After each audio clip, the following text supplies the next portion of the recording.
Hi everyone. In the last episode, we discussed about the role of attitude, emotions, feelings in the process of doing any job. Now, let it be any place. It could be a social club, it could be a government office, it could be a bank, it could be a commercial organization, or it could be an educational institution. Now, what is the difference in educational institution which we need to be very sensitive? We are talking about total quality in education, right? As I mentioned to you in one of my episodes, in an organization, in a factory, raw materials are processed into finished products. So, in the case of an educational institution also, raw materials are processed into educated individuals. The only difference is in a factory, the raw material need not cooperate. But in an educational institution, the raw material has to cooperate. Why? There is life here. If there is life here, there is emotion. If there is emotion here, there is attitude. If there are attitude, there are likes and dislikes, feelings associated. So, an industrial worker is different from a teacher. In a factory, the production is programmed. The modern CNC machines, automatic. But in a classroom, two things you need to remember. Teaching and learning. Teaching is different. Learning is different. Teaching takes place by the teacher in a classroom. Learning takes place not in the classroom. Learning takes place in the mind of the student. It may take place there in the classroom, or it may take place in his house, or as he is traveling home. So that makes TQM in education a very interesting topic for discussion, right? Now the question is, why am I coming to a factory? What is that I want? The question is, as a teacher, why am I coming to a school? Is it for money? Is it for recognition? Is it for rewards? Is it for a social status? Or we love doing what we are doing? See, the overall purpose of what I am doing and my appreciation of that purpose is very, very important. This is the soft aspect, right? Long ago, I remember, I'm talking about more than easily 50 years ago, there was a maths teacher in Chennai. And he was having a tuition center, a retired maths teacher. And for his tuition, advanced booking will take place. The tuition will start sometime in August. Let's say the schools reopen in June, July, August, the tuition season starts. And anybody who goes to his tuition center, centum is assured, right? And so there will be a big queue. They have to register. He will have a group size of 30 students, 2 batches he will take, one in the morning, one in the evening. And he will conduct an admission test. And you may ask me what's so great. Everybody is conducting an admission test, but what is so great and unique in him is, he will go through the admission test result. Normally a tuition center or a school will take the best of the students. He will take the students who scored 0. He will take students who are weak in mathematics, and that student he will make them scoring centum. Now this is an excellent example of total quality in management. So you need the unconditional commitment. It's not the physical presence of a teacher in the classroom. It's not how smart is the classroom. It is how smart is the teacher in terms of a mindset.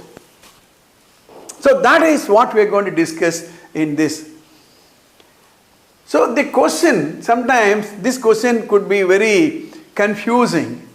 The question is, why do we do what we do, and why do we do the way we do it? Why do we do what we do, and why do we do it that way? You can ask this question anyway. Now I am conducting a small little video episode. Am I involved in this? Right? I am teaching in a classroom. Am I involved? And what is that I look for? Remember, you would have heard about a story. And this story is said in different formats. There was a carpenter who was shaping a wood. And somebody asked him, what are you doing? He said, shaping a wood. Right? My father did it, my grandfather did it. Oh, right. Okay. The passerby went another 20 feet ago. The passerby went another 20 feet away. Again a person was shaping wood. He asked him, what are you doing? And this carpenter said, I am constructing a door frame. Same piece of wood. Same shaping machine. That carpenter says, I am shaping. This carpenter says, I am making a door frame. Another 20 feet away, this passerby asked, there was another carpenter who was also doing the same shaping. He asked him, what are you doing? He said, I am constructing a temple. Temple? Where is the temple? And this man says, I know what I am going to do, what I am going to finish is going to decorate the main entrance of a temple. My dear teachers, my dear educationists, you need to understand the overall aspect of what are you doing from morning till evening.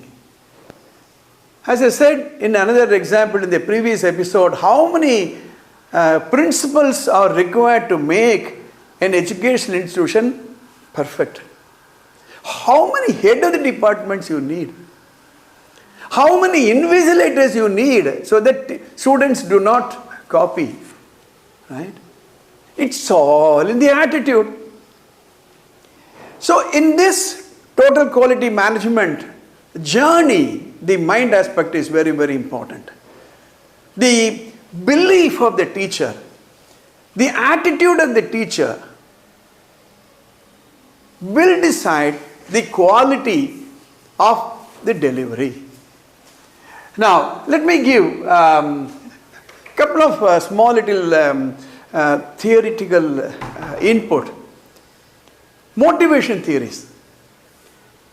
There is a famous theory called Maslow's hierarchy of needs. Now, see, when we are looking for a job, why? We need money. Why? I need food. Why? I need shelter. Why? I need clothing. So that is called the physiological needs. That's called the physiological needs: air, water, food, shelter, sleep, clothing, reproduction. So you get a job to satisfy this. Will that satisfy? No. He will say, sir, when am I going to be made permanent? How long I should be on the casual roles? So once this is satisfied, then you go here, personal security, employment, resources, health, property. He wants to be made permanent. Okay, you make him permanent. Then what happens? Love and belonging needs. How am I being treated in the place I am working? Right? So friendship, intimacy, family, series of connection. So how do you treat people in an organization? You may be paying the highest salary. That's why I said earlier, train people so well that they can leave, but treat them so well that they don't want to leave. Right? So he jumps into this higher order of need. Then esteem needs. He needs respect, self-esteem, status, recognition, strength, freedom. Right? And ultimately self-actualization, desire to become the most that one can be. This is the excellence in human beings, right? So the desire to become the most that one can be, that maths teacher. Today morning, my driver brought me to the school and he kept my water bottle and all that. I noticed him. He brought some flowers and then put it near a photograph. And there is a picture of God there. I was wondering, I never asked him to do it. So how does he get that idea? That extra, that little extra comes only when you have a total quality management mind. That's what we talk about, mindset. Okay? So this is Maslow's hierarchy of needs. So a person, a teacher, a head of the department with a self-actualization, he will be asking this question, how am I going to be excellent in whatever I am doing?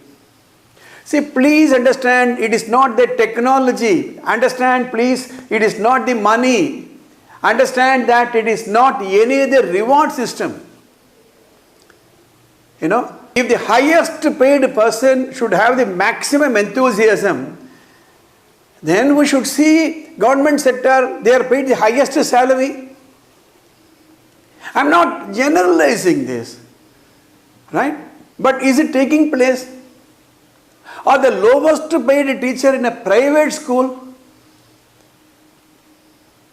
doing miracles? I know a maths teacher down south working in a government school with a small little smartphone camera, hit the headlines, Ruby Teresa, I'll mention the name, and she loves mathematics and uploaded series of maths episodes.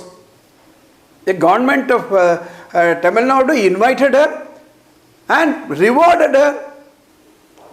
Now this is TQM in mind. So it's not that TQM is implemented in a school. TQM is embedded in the mind. That's why training is very, very important. That's why the role of HRD is very, very important. Now let us look at two theories of motivation. We study it in the social schools, right? It describes two contrasting views about assumptions of people. One theory X, it says people dislike work, have little ambition, and are unwilling to take responsibility. Nobody wants to work, I say. So you have to be punishing, you have to be pushing, goading, directing, controlling, punishing. But theory Y says people are self-motivated and enjoy the challenge of work. And so they don't need punishment, they don't need control. Right? So these two types of students are also there. Now let's say a teacher has the theory X mindset that students dislike work, students have little ambition, students are unwilling to take responsibility, so students will not do homework, so students will not be attentive in the classroom. Parents will dislike parental education. Right? Now this type of assumption, with this assumption the teacher will approach the entire thing. Right? Whereas another teacher, theory Y teacher, students are self-motivated, students are will enjoy the work and challenges of work. With this mindset, this teacher will make the best out of students.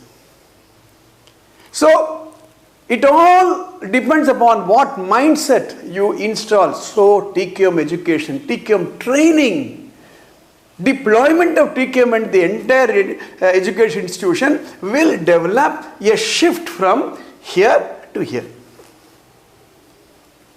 And with this approach, beliefs about higher order cognition. You know, remember yesterday or one of the episodes we were talking about the quality of schools from a lower order cognition to the higher order cognition, from remembering to creating, right? Now every student can learn and achieve this. So the theory why teacher enters the classroom with these assumptions and beliefs, right? Every student can learn and achieve mastery like that maths tuition center. And students do not learn at the same pace and style. That's why I'm telling you, students are different from the mass-produced factory. The same raw material procured from different vendors with a particular quality specifications, and once they are fitted into a CNC machine, identical products will come. But that's not the case with students, right? Students learn better when they want to learn. So a TQM teacher will get this want embedded. I was not a very good math student in my early school days, right? 6th and 7th. I was scoring very, very average marks. But one math teacher made a big difference in my life. And the way he taught, the way he connected with me, ever since I started liking mathematics.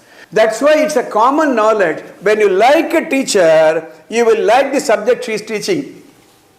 When you don't like a teacher, you will not like the subject she is teaching. Similarly, when you like a subject, you like the person who is teaching. When you don't like a subject, you will not like the teacher who is teaching. As simple as that. Right? So students can learn better when they want to learn. And fourth one, higher order learning is possible when the students are actively engaged in the learning process. That's why TQM is not just embedding a mindset, various things. In fact, as we go along in the implementation process, quality circles, 5S activities, cross-functional teams, task forces, all those things will introduce a different set of practices in the school. And 5, learning is both individual and a group process. Group, including the teacher there. And last but not the least, learning becomes more effective when the students reflect on the process of learning and set improvement goals. So my dear teachers, my dear educationists, and my dear parents, TQM is a mindset, it's a movement. And you will start enjoying the process of implementation. I hope you enjoyed this video. If you have not subscribed to this channel, please do subscribe and press the bell button. If you have any comments, please post it in the comment box and I will try to respond. All the best. To see you in my next episode. ABS Vidya Mandir, Tiruvallur.